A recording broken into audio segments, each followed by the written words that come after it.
a while to get live. There we go. Hey, today is April 8th, 2020. Happy Passover to all of my fellow Jewish friends out there. Today, we are focusing on extended stay. We've got Gary Delapp, who just started stayAPT Suites. We have, hopefully, Mark Skinner of Highland Group, who should be signing on any second. And we've got representation from Red Roof, Mr. Matt Hostetler, SVP over there. Let's get this show started, Anthony.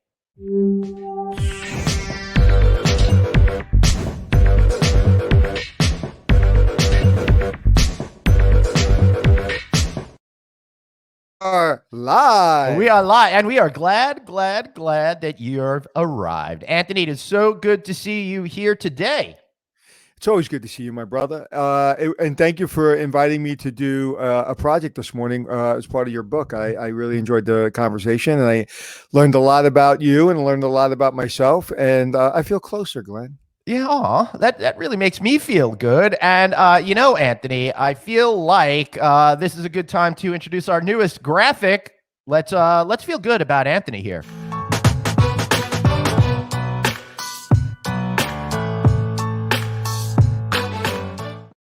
I appreciate you bringing on my softer side. Most people say, why you yell at people? And I was like, I don't yell at people. I'm a hugger. Yeah, you really are a hugger, and that's what we really love about you, Anthony. And we want everybody out there to get on board. Ask us those questions that you have out there as soon as we bring in our guests for today. Today, Anthony, we're going to be focusing on extended stay. It's an element of the industry that I really thought has been fantastic. And one of the reasons why I loved it is because it's that type of segment that will be good in great times and is good in difficult times as well. So I think we're going to learn a lot about that today. It's the perfect time for it because of what's going on, and people do need to stay, especially nurses and doctors. And I don't know if you know this, but I actually worked for an extended stay brand for 2 years. It's called the stayAPT Suites, and we opened one in Times Square. So I have a little experience with extended stay, and I'll tell you, it's a great product. And if you're in a position right now where you have to be on the front lines and you don't want to be in the house with your family because you're afraid to get them sick, extended stay, they have more storage space. They have a kitchen.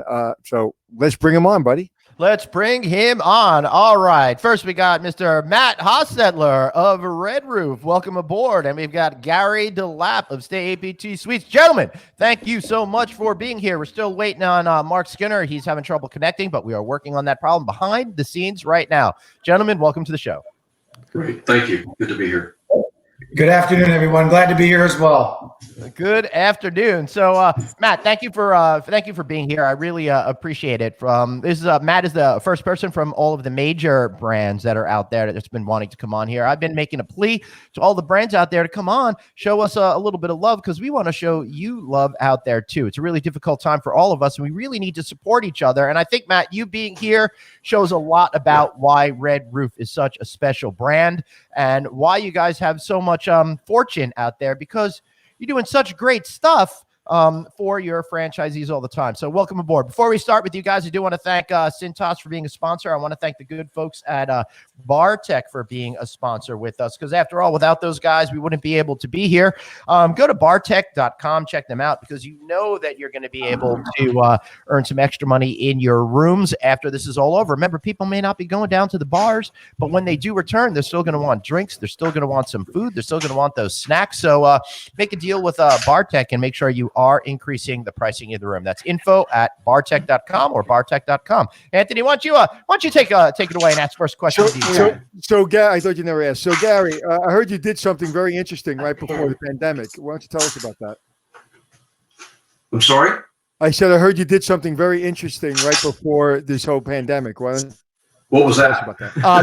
Launching a brand? I was going to say, what's that? Yeah, well, that's very true. So we launched our new brand, stayAPT Suites, and literally just before the pandemic started, and consequently, we've been impacted, but we're still moving forward, and we have sites currently under construction, and we have sites we're closing to start construction next week, and 4 or 5 more starting in another 30 days. So in spite of all that, we're still moving forward.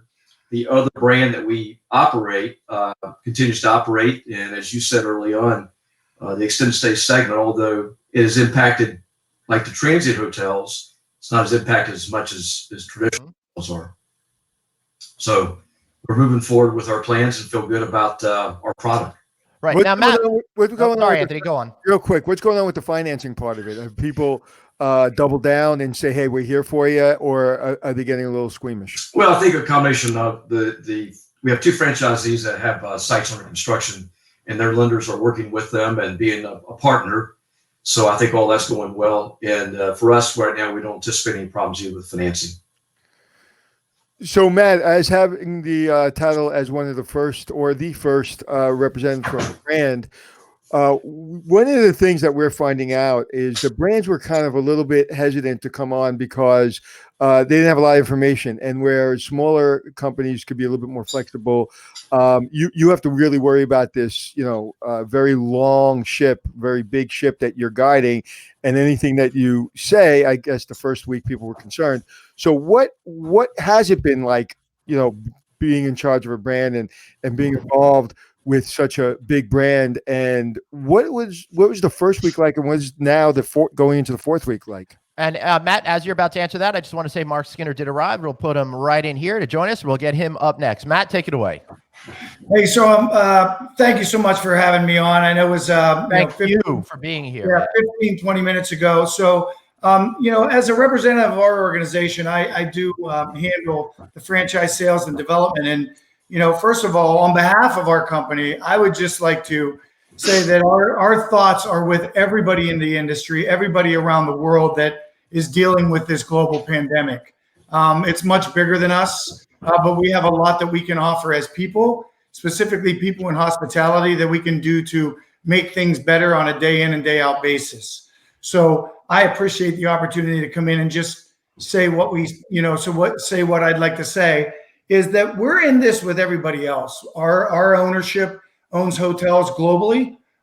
We are a smaller organization. Yes, we're not tracked on the stock exchange, but we are tracked in a situation from each and every one of our franchisees and one of our customers of how we respond to the COVID-19 and the situation that they're in. And we are day in and day out, our leadership on phone calls, inside, outside with the AHLA, the AHOA leadership, all of the people that are helping bring things together and create some type of stability to continue to drive this industry forward and get through this to the other side.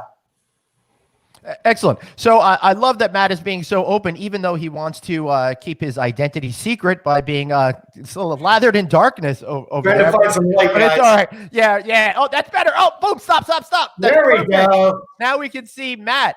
Thank you so much. Let's welcome Mark Skinner to the show. Now, what I love about Mark is this dude was talking about extended stay before anybody else in this business. I remember, geez, man, it's been 20 plus years that I've been on the radar. And I'm like, you were the only guy talking about extended stay for so many years. Now it's like everybody suddenly discovered it and everyone feels like they're super geniuses. What attracted you to the extended stay back in the early days, Mark? Well, I knew Gary was there for one thing. He precedes me, but there was no reporting information on it as a segment in the late 1990s when it really started taking off. So it was, the only product out there was upscale, and then it started to diversify into mid-scale and economy segments, and the growth was phenomenal. A lot of skepticism about the product in those days, but clearly it's been successful over time, and it was in its infancy then, so we started tracking the segment. One of the things that I remember, I was involved a little bit in extended stay when I developed one in New York City. Oh, yeah? Was why? Okay, listen, in New York City, it's all about square footage. Why in God's name would you give another square foot for storage or a kitchen when you can build another room? So that was probably the biggest skepticism. I'll speak at least for the States, is why are we building bigger rooms against our competition? And they didn't understand it. When I came into it, we had a smaller room than the typical StayBridge Suites because it's Times Square. But people loved the concept. People loved the little extra storage in the kitchenette, and it just made a lot of sense. But I was one of those skeptics. Why were you a skeptic, Anthony? for those reasons. I mean, we were cutting. We were supposed to have 3 elevators. We only had 2 elevators, Right. because we wanted to get more rooms, but we were going to give more space. So it didn't make any sense to have a 3rd elevator and a few more rooms as opposed to having a little bit larger room. So, but it made Right. perfect sense, and and I'll say that brand it was a really good brand for that hotel. So, Gary, you've cut your teeth in extended stay before. This is not your first venture into this particular area. You were at the Woodspring team before they sold to Choice, correct? Well, even before that, back for Even those before who that? remember, been around the business for a long time. When Homestead Suites was incubated, I was involved in that back in '96, and we grew that brand. And Security Capital Group was the owner at the time, and then Blackstone bought the business, and we proceeded in turn by Extended Stay America and grew the business to almost 700 hotels. So we were the largest extended stay brand in North America, and had more hotels, extended stay hotels, than anybody else in the country, including all the big brands, Staybridge, Residence Inns, etc. And that was back during the heyday of extended stay. And we subsequently sold that business 2 or 3 times, and then did work for, with Woodspring and grow that business from Jack DeBoer incubated it, and we took it and grew it, and then sold the business off a year ago with the support of Lindsay Goldberg, another private equity firm. And then from there, with Lindsay Goldberg, we are launching the new brand stayAPT. So yes, I've since '96 been associated with Extended. Watched it grow and partnered with Mark as one of the few firms out there that really helped us track and understand extended stay and who the customer is and the business in those markets. So it's been a long ride, but a great ride. And as time's gone on, extended stay has become more and more mainstream. Yeah, Anthony, on your Facebook page, someone is mentioning that RevPAR is through the roof for their extended stay hotel. Well, his hotel anyway. Index of 178 on the most recent Star report. That says a lot. I know, right? Well, on the recent Star report, because all his other business, his other competition doesn't have business, and he probably have a contract with a hospital or something. But that 178 RevPAR, I'll give that general manager a raise. What's happening now with the 3-star hotel, mid-scale hotels, is all the things that extended stays gave out in the beginning. Now those hotels are getting with the program. So even from the amenities, whether it be breakfast or water or free Wi-Fi, so it's really becoming the standard. So what I'd like to know is, how is extended stay uniquely qualified to kind of get through this situation that we're in, whether from a current guest and what their needs are and how they come out of it. Do they come out of it quicker or slower than a typical hotel? Matt, why don't we start with you? It's one of those things, currently with our brand being in the economy space, typically you're looking to rebound quicker than most. I mean, it's unfortunate for the higher tier brands.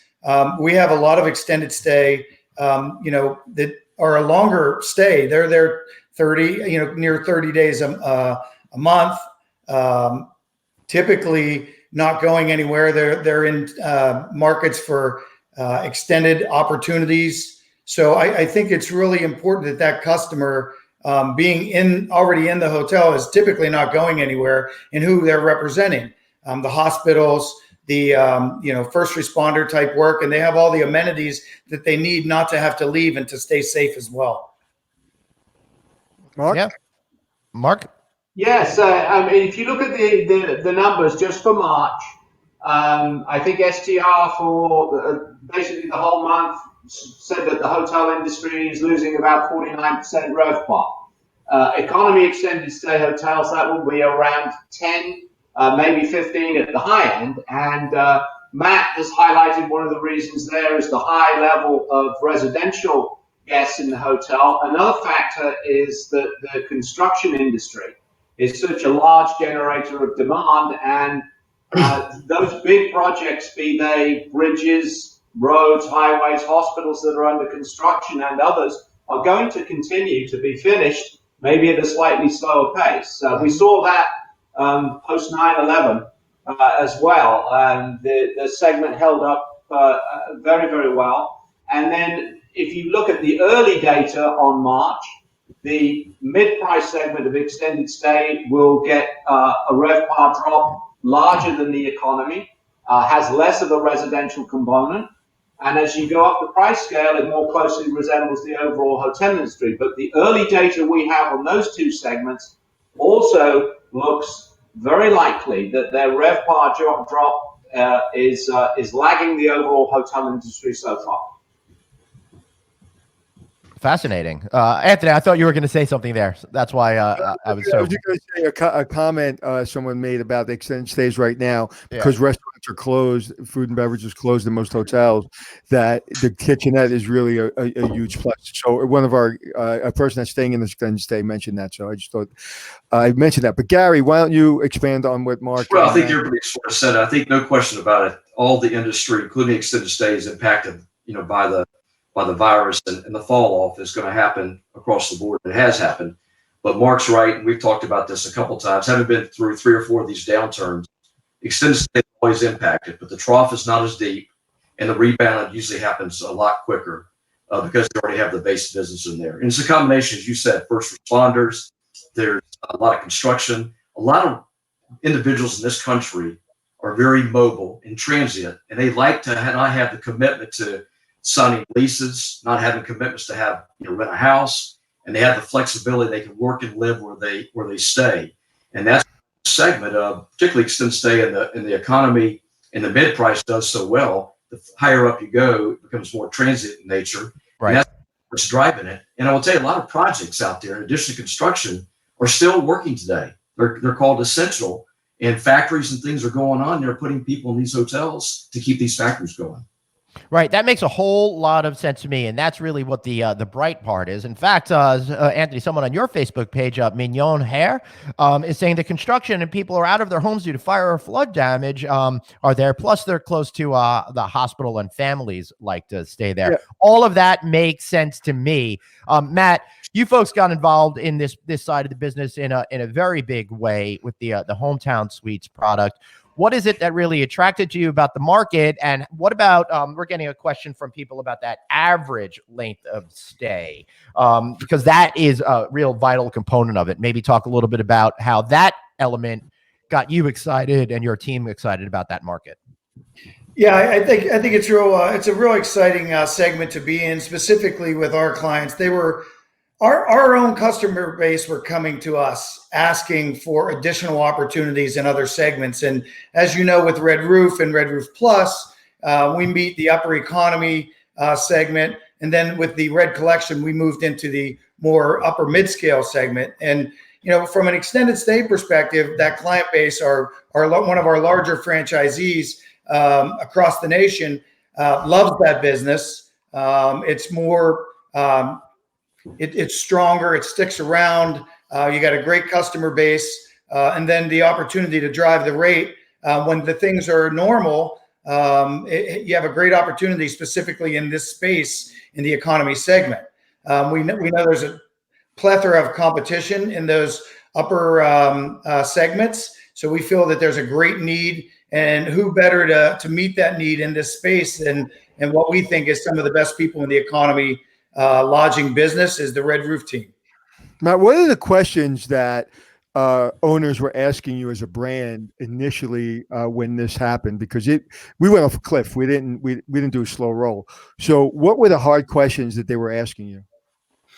I mean, what can you do for us? It's one of those situations where, if let's just talk about the stream of money that comes in from whatever business you're in. Whether you're in advertising or whether you're in the hotel business, some things come to a trickle and some things come to a stop. And, what can you do as partners, as we talk about genuine relationships at our organization and we create real results. Well, where are you today? And we're buckled in with them. And that's, what does that mean? What does that mean exactly?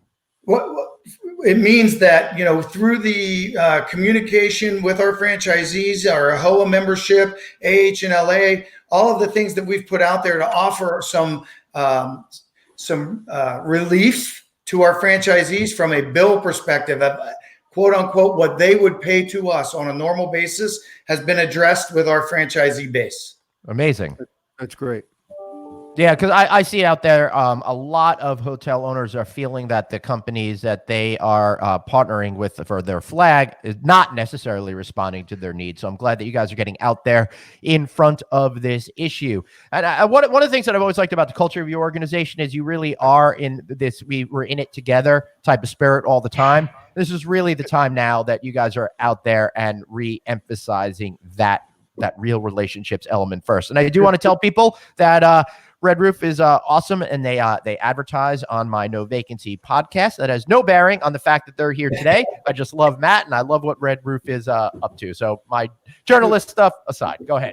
One of the questions I want to ask is, listen, we all know there's blood in the water is coming out of this. And unfortunately, there are going to be some people that just don't make it for one reason or another. Maybe they went in weaker than most, or they just decide this is not the business for me. I'm going to go into my other business that got me into the hotel business, whatever the reason is. So, Matt, are owners out there, some owners that do have extra money and do have stockpile, saying, hey, the first time you see something that looks interesting, give us a call? I mean, what are you seeing from a deal perspective? I think we're four weeks in now. Went from triage to now, like, are there deals out there? And anyone can answer that question. Right. Yeah. We're bullish. Our sales team is still intact. We are here through the thick, through the thin, when the good times and the bad times. We're all trying to figure it out from what we call our home offices. And now in my case, a new home studio. No pun intended. Yeah, I was about to say, you mean a hometown studio. Hometown studio. But, there's still opportunity out there, and there are people wanting to do deals. They're just being careful to the point of where's the money, watching the money, listening to what's going on with the government and the programs that they've launched and how they're working and that sort of thing. So we're just staying in touch, and, we're not pushing. We're allowing our feelings. I mean, because we're impacted as well as employees. We just want to be with them and let them know that we actually do understand what they're going through. So in reference, and Gary, if you can answer this, or Mark, in reference to the stimulus package, I'm hearing that it has been really difficult. People don't understand it. I had an accountant tell me it's a crapshoot. For small businesses, what are you hearing from people? I mean, are they feel like the stimulus package is enough, and do they feel like they're actually going to be able to get something from this, or they feel like they're not going to be able to do that?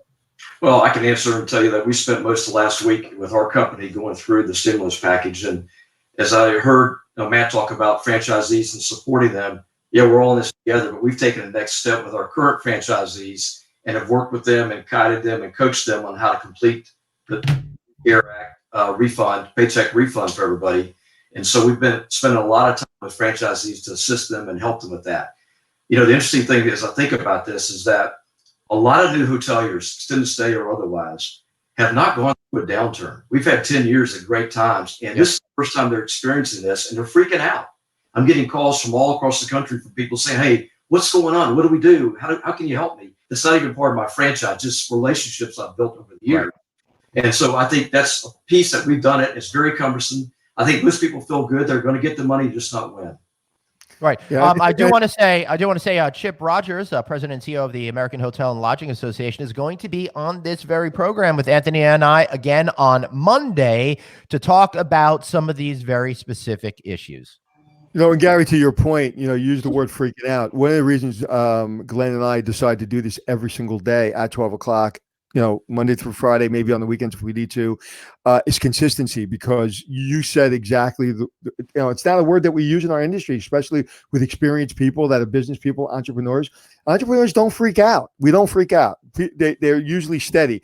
So when we started seeing people freak out, to use your terminology, we're like, we need to put some, steady motion in order, because it was exactly right. People that had 40 years in business, even though they had 10 years of good experience, maybe it's the first time they've been in the hotel business the last 10 years, and they literally freaked out. And I think we're starting to get to the point where people can breathe a little bit better, from a business perspective.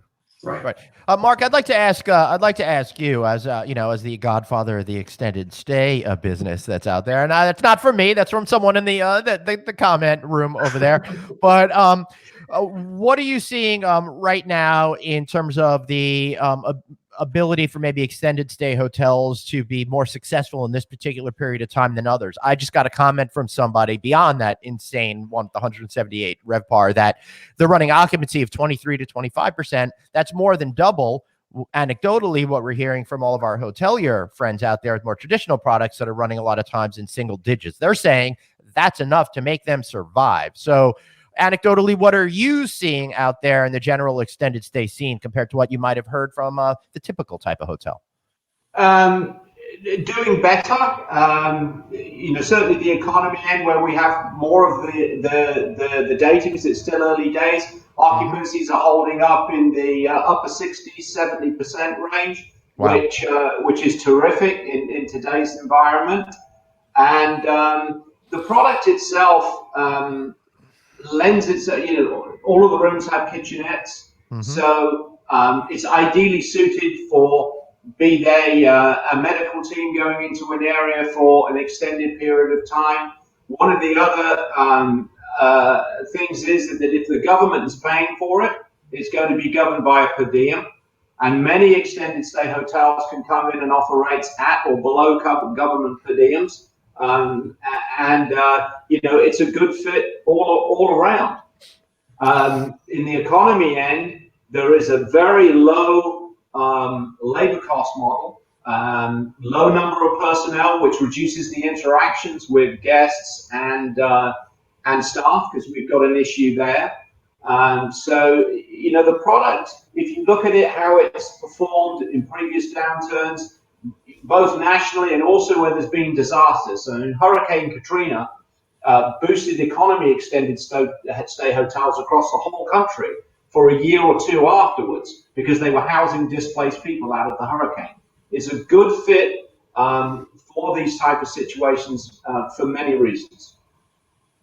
Right. And Matt, back to you then. It seems to me that even though we may feel that these are dark days, there is opportunity for the extended stay market for folks like you that are selling them, but also for the investors in those properties themselves.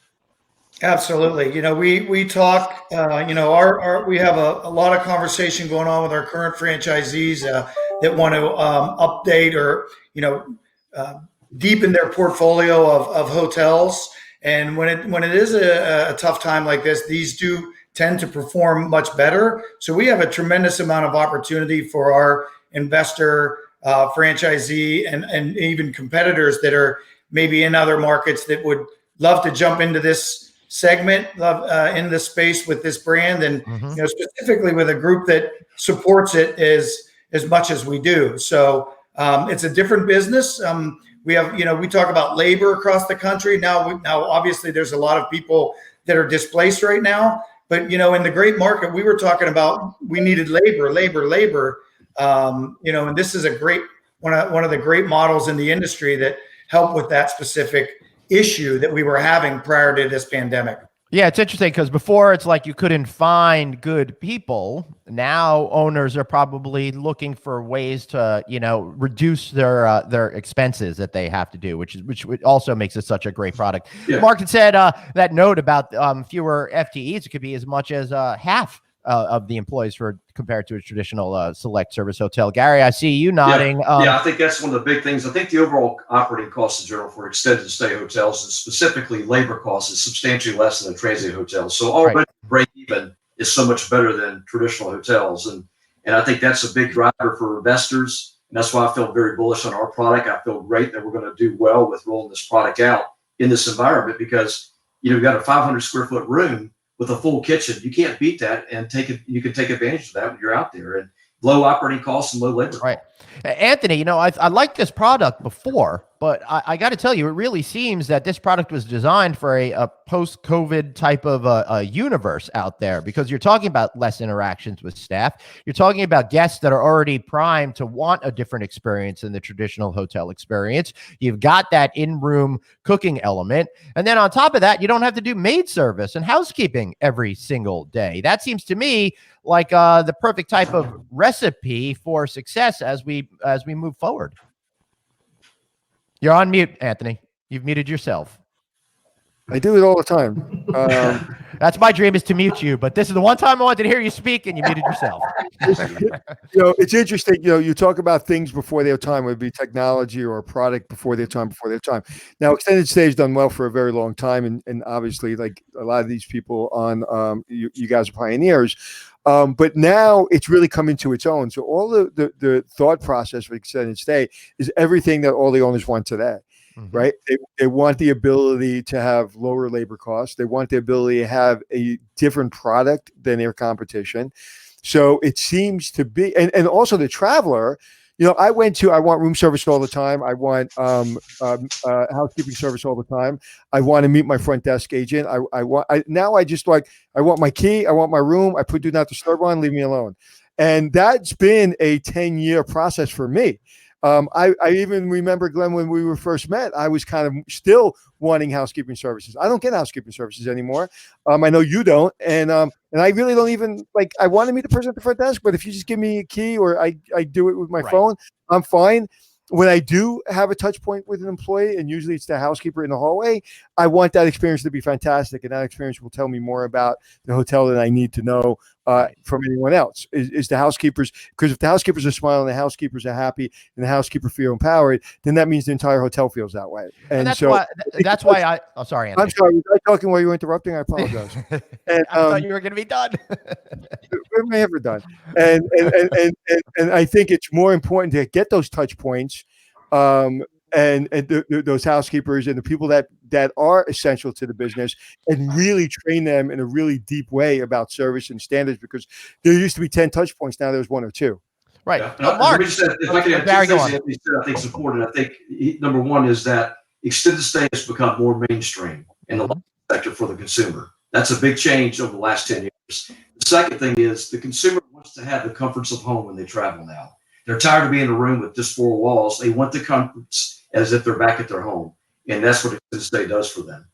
One of the things I say is when you go to a hotel, you don't go to a hotel, you go home. And a restaurant is a want product, a hotel is a need product. Like these doctors and nurses right now don't want to be in a hotel. They want to be in a hotel. And so when you travel to a destination for business or something else, you don't necessarily want to be in a hotel. You would like to bring your home with you. You have to be in a hotel. So a hotel is a need product, like you're seeing now in this pandemic. It's very much a need product. And when you're in a need product, you're not always wanting to be there. So making it feel like home, making it feel safe, making it feel comfortable.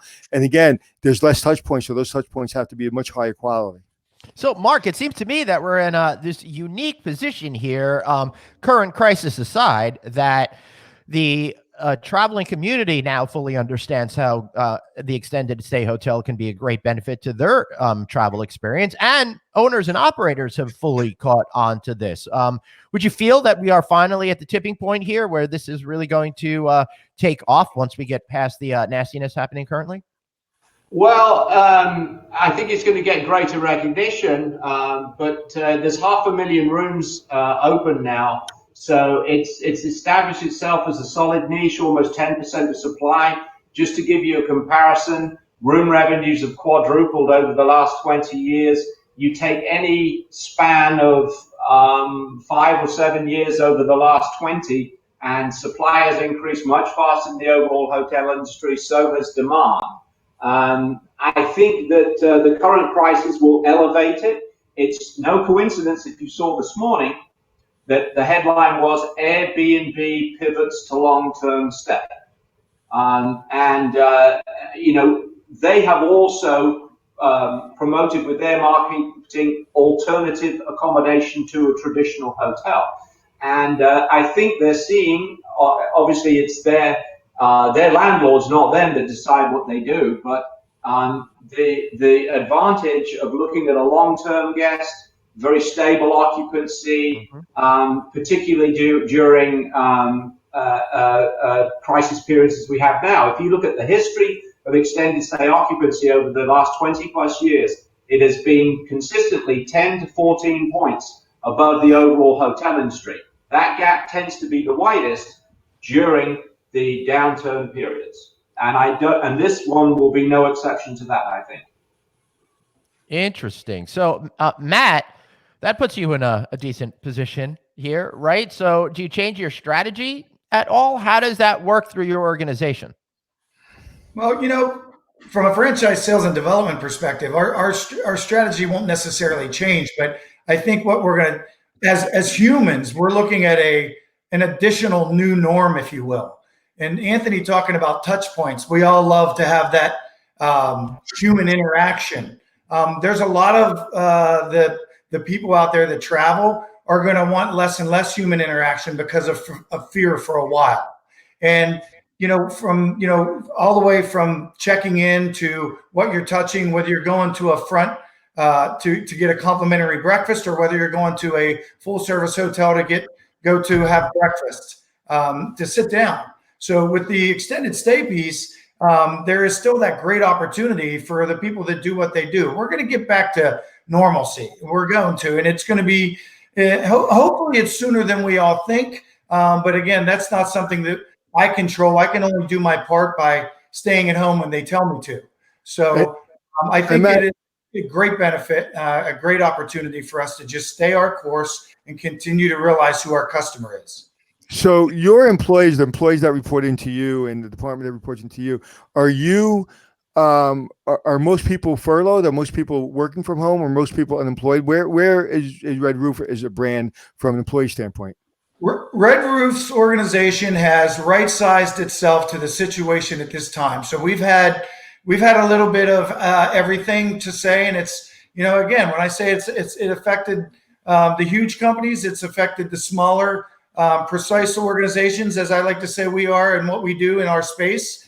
So we're riding this in the right way to be successful, but to stay successful, but also meet the needs of our franchisees that are out there taking care of the head in the bed, and we have to be there for them because they are still our customer as well. So there are certain things you don't want to do, but you have to do it. So most of your employees are working from home.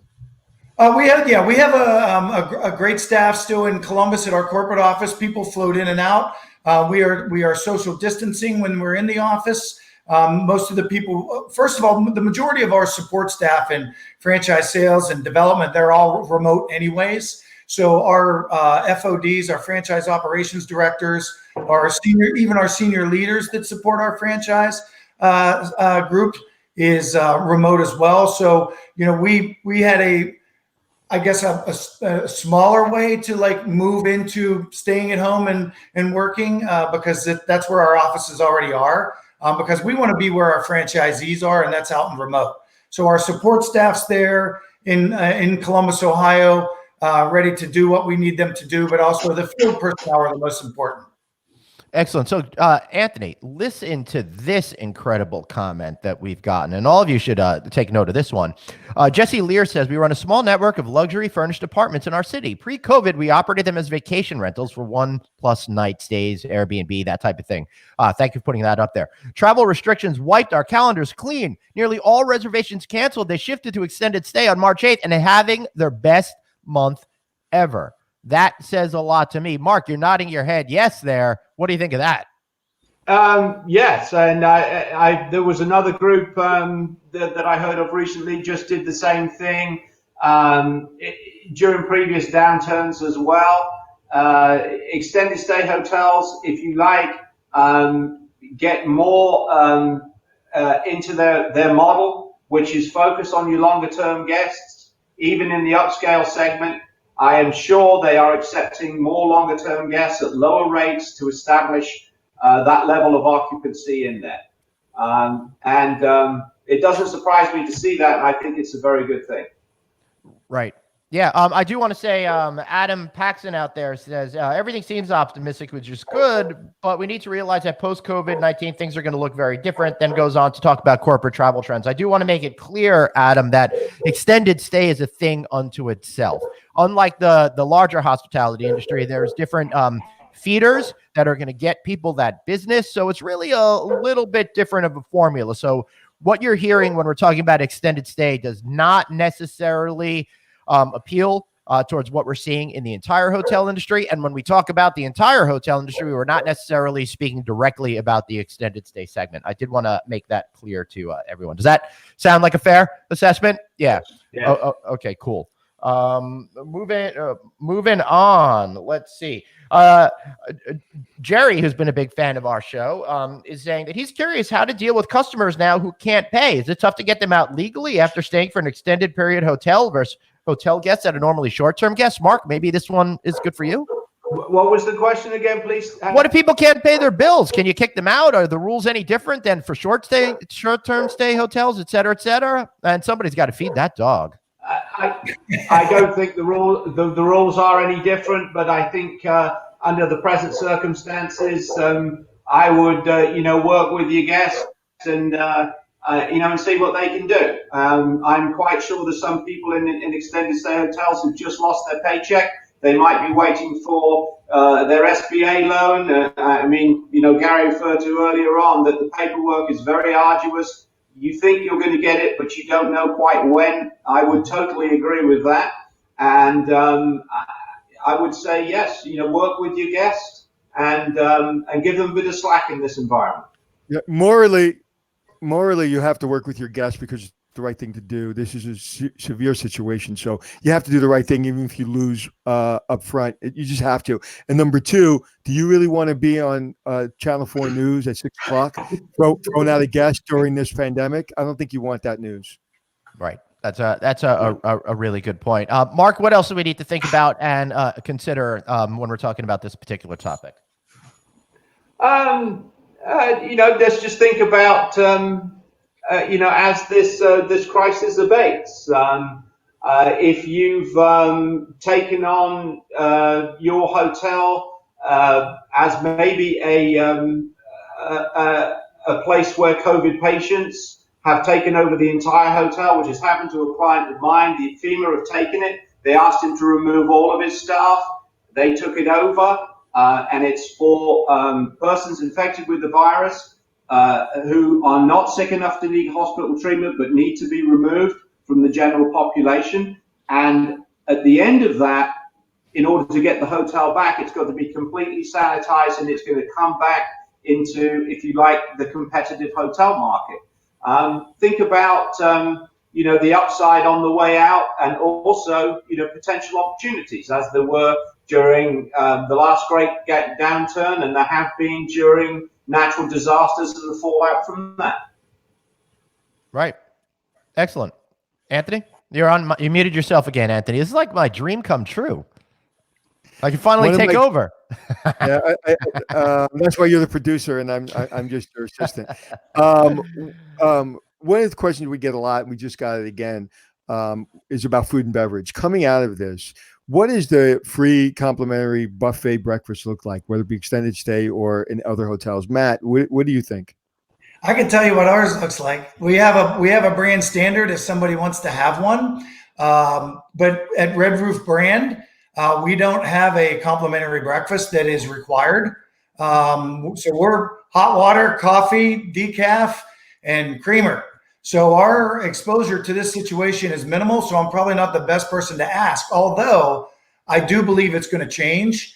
I believe a lot of the advocacy going on to talk about this, not necessarily advocacy, but specific conversations with brands are going to say, hey, there's risk here. We see the risk that was involved with such a pandemic. Should we start to eliminate some of these things and, bring some of the amenity choices down a bit to eliminate some exposure? So I think you will see a change when it comes to. Can I jump in there? When we went to please recycle your towels and your sheets, was that really an environmental situation, or was that really saving money? Well, so going back to breakfast, just 1 second. Going back to breakfast, yes, I agree with right now there's a pandemic and you don't want to be standing in line with a buffet. On the other hand, are people going to take advantage of that and try to get rid of it and force the brand to get rid of it just because it saves money? As a person that does a lot of traveling for both for business and my daughter's volleyball, those breakfasts make us make a decision on where we're going to stay. Because with my crew, like 5 o'clock in the morning, we can't be looking for breakfast. We just need to go down there, grab a couple boiled eggs and run.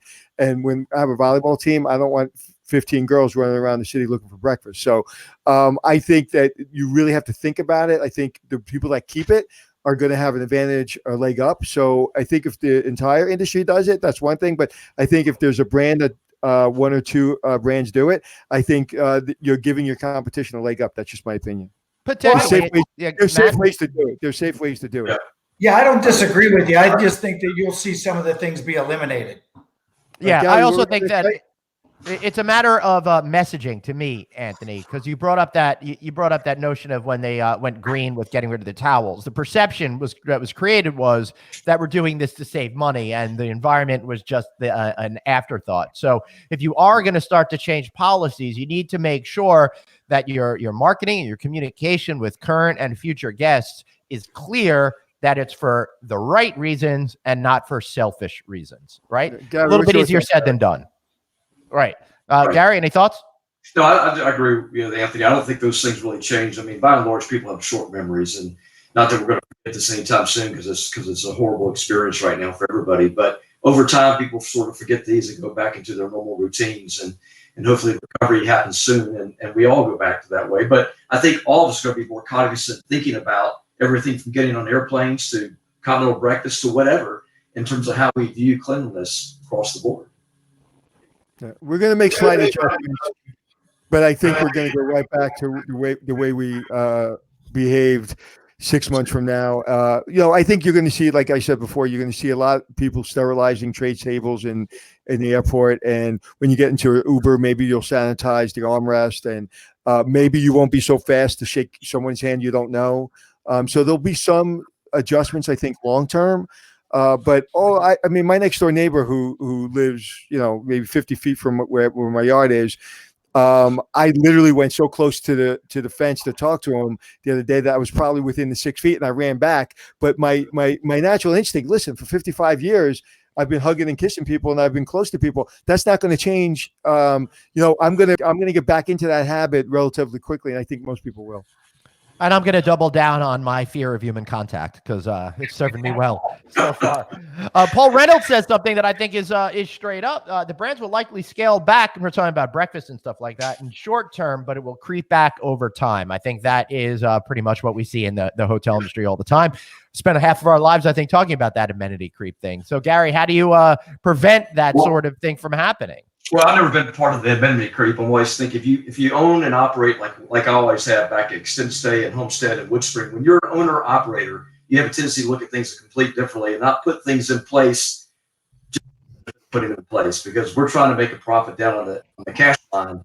Whereas the brands, let's face it, their revenues are generated by fees, and so the fees they get, more revenues they get, that's how they stay in business. So I've always been with the last number of firms I've ran and companies I've run, it's more of an owner-operator mentality. When you own and operate, you have a tendency to look at things different, and you don't allow that amenity creep to come in, because in the day, that cash is going in your pocket, basically. Right. Excellent. Mark, any thoughts?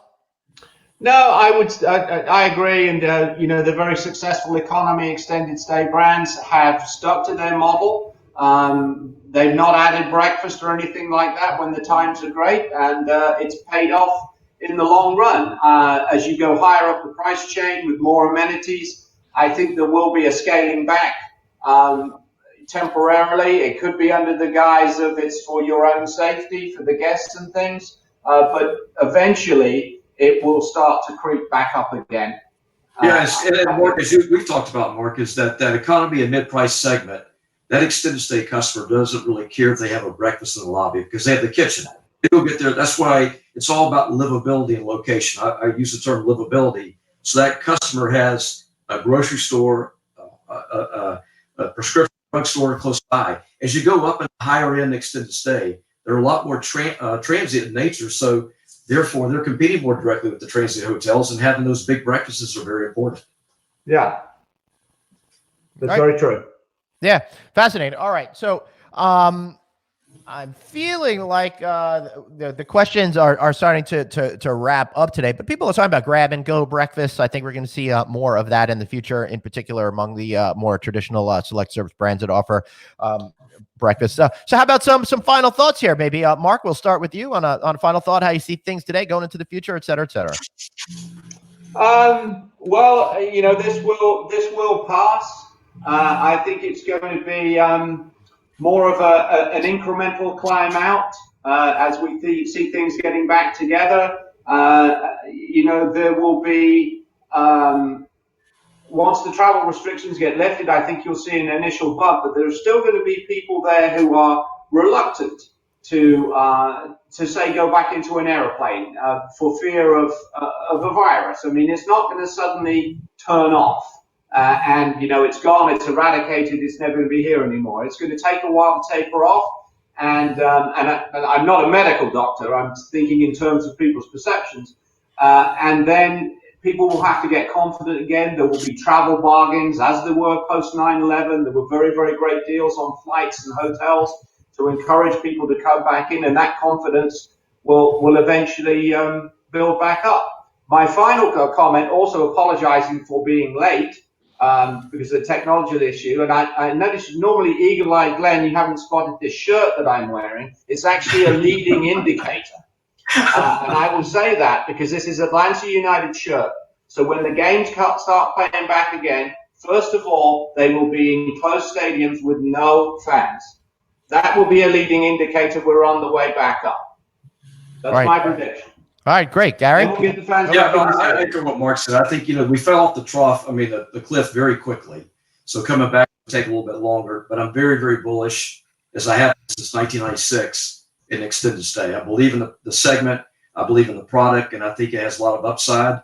And I think more investors will take a look at sort of my partners, Lindsay Goldberg, at the extended stay segment, and a brand like ours, stayAPT Suites, that they can go out and invest in that and have recovery quicker and more longer sustaining than, say, some of the transient hotels. Right, Matt. Yeah, thank you very much. And I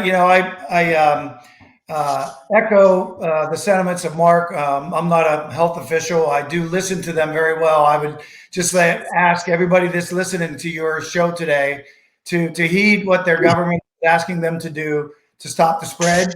We can all get back to doing what we do best, whether it be in the hospitality industry or advertising world. We can bring this world back to normalcy, and we can continue to do what we do best and take care of our customers, whether they're extended stay or transient business, and take care of your customers in your business, and no matter what you do, and take care of your family. So I appreciate the opportunity to jump on.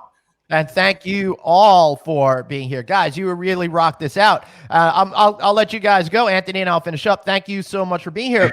But I gotta tell you, Anthony, for not being a Friday, this was the most positive call that we've had so far. I just absolutely love the spirit that everyone here had.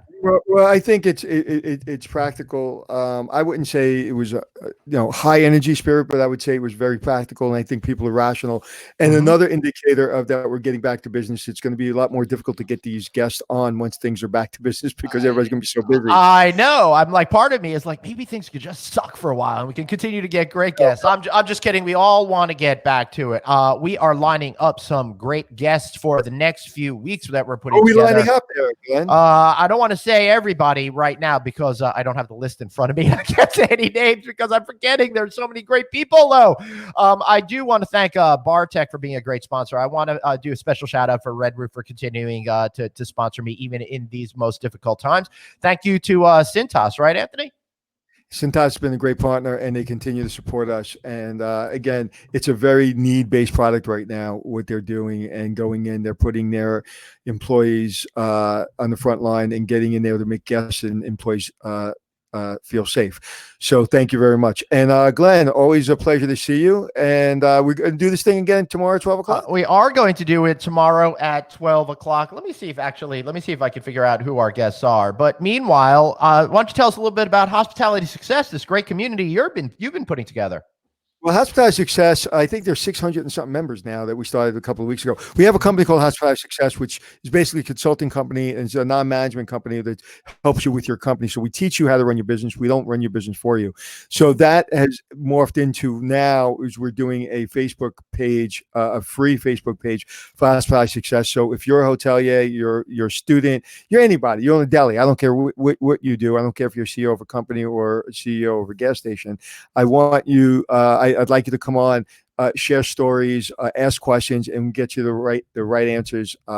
So please, or go to anthonymelchiori.com and check out my website, and you'll get all that information. And if we include these podcasts, Glenn, do you know how many podcasts we've done since we started about a year and a half ago? Just on the checking in channel, 120 maybe at this point. We've done about 120 something buddy. like that. Yeah. All right. Also, I do want to say on tomorrow we've got Lee Hunter, who runs the Hunter Hotels Investment Conference, as well as the real estate firm that's there. So that's going to be a really interesting conversation to talk about what they had to go through before they decided to postpone their conference, which is supposed to take place in mid-March. I definitely can't wait to get that perspective. That's very interesting. Yeah. And then also Christy White, she's Nolan's VP of Product Management. And we're going to be talking about how to prepare for success tomorrow when all of this is over. So some really good practical information to help the hoteliers out there that might be not having a clear sense of what they're going to do next, Anthony. Well, talking about tomorrow, I've got to go. He does have to go, but you can't go until we tell everybody to sign up for our weekly newsletter. Text the word hotel to 6686. That's hotel to 66866. And you'll get all of the information that we do every single week, plus more stuff that you're not getting here on these live broadcasts. So, Anthony, final words? You know, we say a lot that we're the number one hotel and number one podcast in hospitality. We're the number one podcast in a lot of places because we're getting tens of thousands of downloads, and if you're in the podcast world, you understand what that is. We were doing really, really good numbers right out of the gate, and now it seems like people are listening to this, and I truly appreciate it, and it's amazing. Thank you. I agree with you, man. I want to thank everybody out there. This community that we're putting together has been phenomenal. The audience that we're building over the last few weeks have been an incredible silver lining for Anthony and myself. We're all dealing with stress. We're all dealing with things that we never, ever imagined we would deal with in our life. But to feel the rallying cry of everybody coming together to support not just what we're doing here, but to understand that we could all learn from each other and share best practices, it's been incredibly inspiring to me. And when we're getting brand leaders, we're having a leader of a brand hopefully on this week, and others, everybody from Sean Hennessy, just everyone that it's agreed to be on the show. We can't do it without them, and truly appreciate it. And it really says one about your production ability and your hosting ability, and you're wonderful. I got to go. I love you. I'll see you tomorrow. And thank you, producer Jeff, who's the real producer behind the scenes, making all the magic happen during our real show here. Guys, we'll see you tomorrow. Thanks for watching, and I'm going to do this one for Anthony. Thanks for checking in. Thank you.